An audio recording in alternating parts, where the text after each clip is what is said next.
and welcome back to my channel. Bonsoir, bon après-midi, et bienvenue sur ma chaîne. My name is Muriel, and I somehow found the time to squeeze in a preemptive monthly wrap-up, which will be followed by a preemptive yearly wrap-up as well. I still have a week of December ahead of me, and I plan on reading 2 things during that week, but then I'll be away for about a big month. And I didn't want to have to cram in what I'd read in December in my January wrap-up, so you're getting a slightly severed December reading wrap-up this year. As of now, I have read 6 books. In total though, by the end of the month, I'll have read 8 books. I mostly read graphic fiction and then 2 Dune books.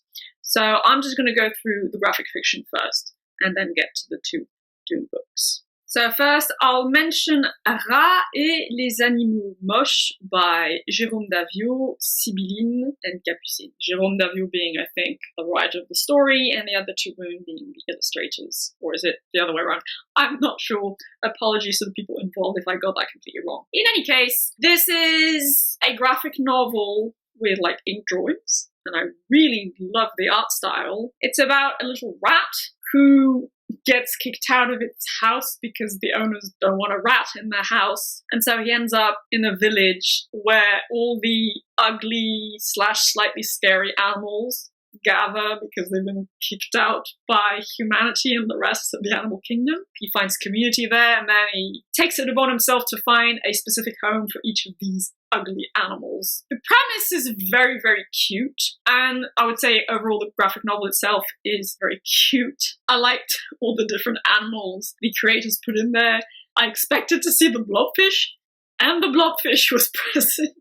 And then you've got centipedes, spiders, toads, octopi, jellyfish. I mean, there are animals in there that I would consider ugly at all, but then, the mileage may vary, obviously. Unfortunately, I think it didn't really go anywhere in the end. The end didn't make much sense to me. I'm not sure I got the ending, actually. I feel also that it would have been more meaningful for the creators to go for a message of acceptance, and these animals don't need to fit in the world that has rejected them. They could just live as a loving and tight-knit community in their little village of ugly animals instead of having to find a home that will accept them. I guess there's a message of acceptance in there, because there's a lamprey who becomes a mascot for a dentist's office, which was really funny. But I'm they could have gone for a found family vibe, I guess is what I'm trying to say, and they didn't, which I found slightly disappointing. I didn't expect it to go in that direction. I thought, yeah, missed opportunity there. I was also a bit confused about the age range this is meant for, because at times it does read in a fairly mature way. So I'm this isn't really for children. I mean, it should ideally be for children, but dumbing down of media, etc. We're not going to talk about that. But at others, there were weird typos. I'm not sure they were typos. I was are you writing this on purpose, or is this a really glaring typo? So I was a bit confused there. It's very cute as well, to be fair, because when there's dialogue and the little animals are talking, then the animal's head is represented with a different facial expression. And it contributes to it being really cute and sweet, so I'll give it that as well. But so yeah, I was a bit torn between feeling this was meant for someone my age. I mean, a bit younger, but I could still appreciate it as an older adult. And now this is really meant for a younger audience. In short, I guess I think this never really coalesced into a coherent whole, and it never really found its ultimate footing, which was overall disappointing. Because otherwise, like I said, I love this kind of art style, which is entirely rendered in ink, and the drawings of the animals are brilliant. But in the end, I could only give it a 6 out of 10. So I probably won't be keeping it on the long term. Then I'm going to briefly mention Chicken Thoughts, comics about birds by the, illustrator, Sarah Wymer. Wymer, again, apologies, I'm not sure how you pronounce her last name. So I discovered Chicken Thoughts through Reddit, followed the subreddit for Chicken Thoughts, and then followed her on Instagram. So you know what this is about. It's obviously little comics like this about birds, and more specifically companion birds, companion parrots, but sometimes it will feature a corvid or a dove, a pigeon. She bases a lot of her comics on her own cockatiel called Chicken, but then she'll also feature stories people send her in about their own parrots or their experiences with like jays, magpies, or doves, pigeons, things like that. It's freaking adorable. It's very funny and very true to life if you've experienced living with a companion, in this case parrot, or a companion bird in general. I think it's meant for a specific audience. Though if you love animals in general, I think you could definitely get something out of this. And so I followed her on Instagram and I was like, if she ever comes out with like a published book of her comics, I'm so definitely buying it. And guess what? That's exactly what happened. She decided to publish a first collection of her comics, and it was exactly as I expected it to be. Adorable, cute, funny, so again relatable if you've lived with a little feathered dinosaur. Also made me a bit sad at times because it obviously reminded me of my Lily, who passed away about a year and a half ago now. But yeah, it's brilliant. And if you don't want to invest in this first collection of her comics, you can simply go follow her on Instagram or on r/Chicken Thoughts. I would highly recommend you do so, obviously. And then I continued reading the series Monstress with volume 5 Warchild, which came out in October, I think. So this year. Can't really say much without spoiling the story at this point. I can simply say that it continues being engaging, interesting with its world building, with its character development and character dynamics. This one is highly action-packed, like a lot of stuff happens, battles, sieges, I'll leave it at that. So yeah, I was on the edge of my seat with this one, and now I'm really excited for volume 6 whenever that will come out. But so yeah, if you haven't yet read Monstress, I would highly recommend you do so if you're a fantasy / science fiction / cyberpunk inspired by Art Nouveau, Art Deco fan. It kind of also mixes elements of the Western comic tradition and the Japanese manga tradition. It has lots of great things going for it, as well as like matriarchal societies and strong female characters. So yeah, what are you waiting for? And after that, I read volume 5 of Sex Criminals. 5-finger discount. Yeah, again, I can't really say much without spoiling the story, but I keep enjoying it, obviously, because I keep buying them. I am happy, though, to learn that this year, this month, the very last volume of the series came out. So I'll be buying it in January so I can just wrap up the series, because I like wrapping up series. And I'm happy to know there is going to be an ending and that's not going to meander into silliness or meaninglessness. So that's a very good thing. I really like volume 5. Interesting things happen with the characters. There's still obviously this weird, silly humor with regards to human sexuality and sexual relationships and things like that.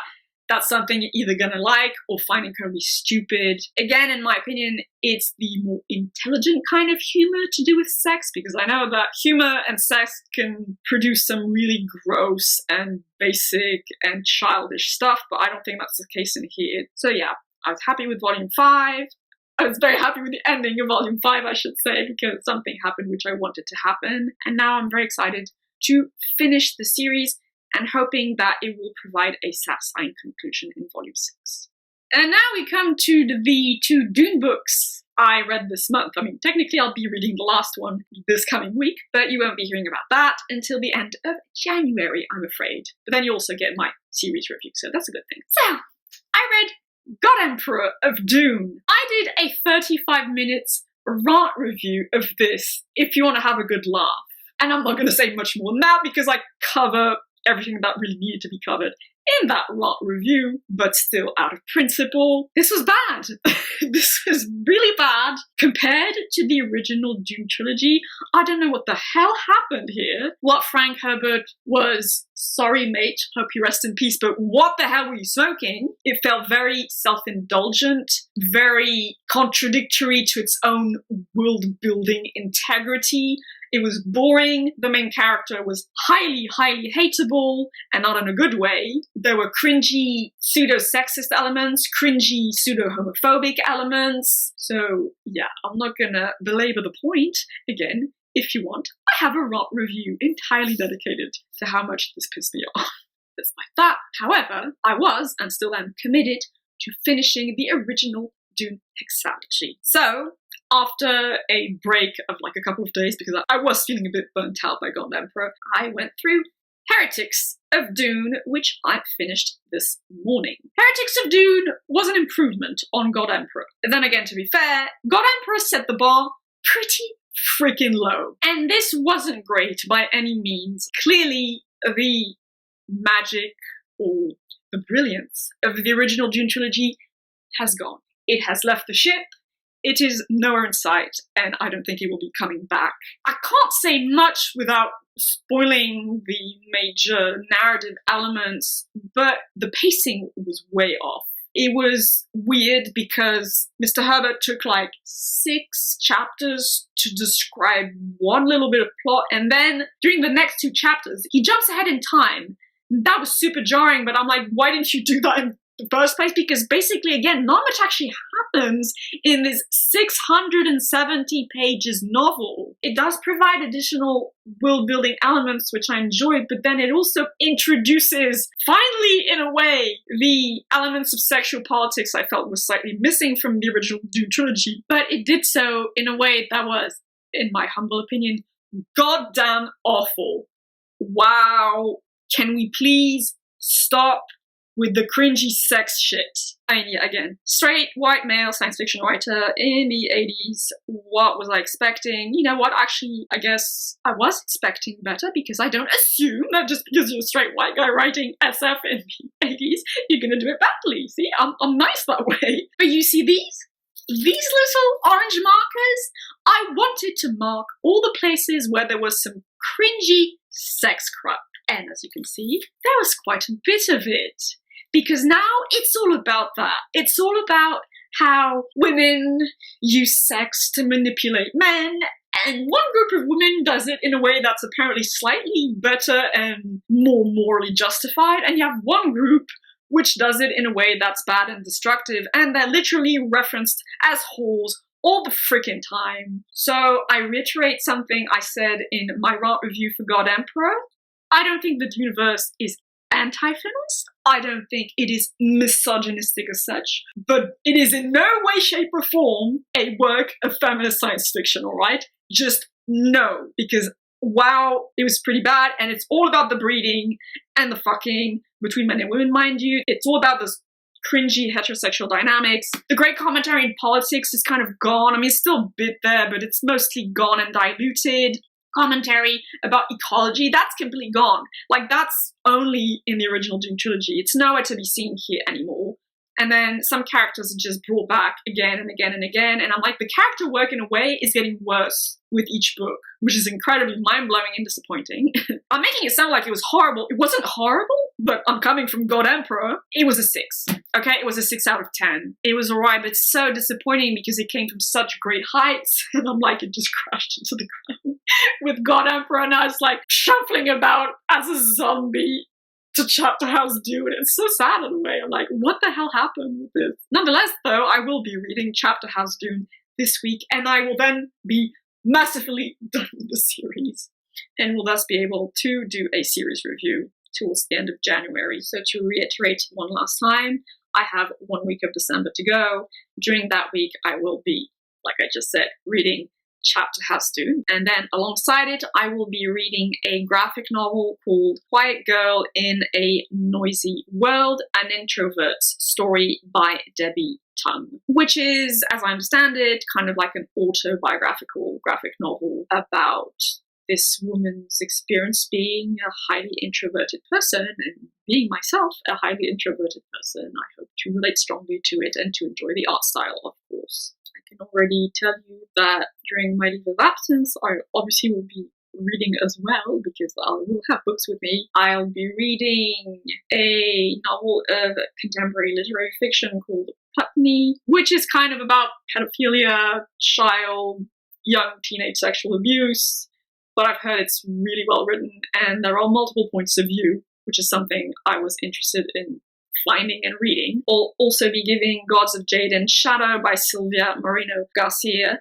a try. I found a collection of short stories by Ursula K. Le Guin, which I've never read, called Changing Planes. I'll be reading that. I'm very excited about it. I'll be reading a collection of comics called Hyperbole and a Half by Ali Brosh, which, amongst other things, talks about living with depression and anxiety. And I also have an anthology of H.P. Lovecraft's fiction to go through. And I have other things planned as well for the second half of January, but that should give you an idea of what I'm going to be starting the new year with in any case.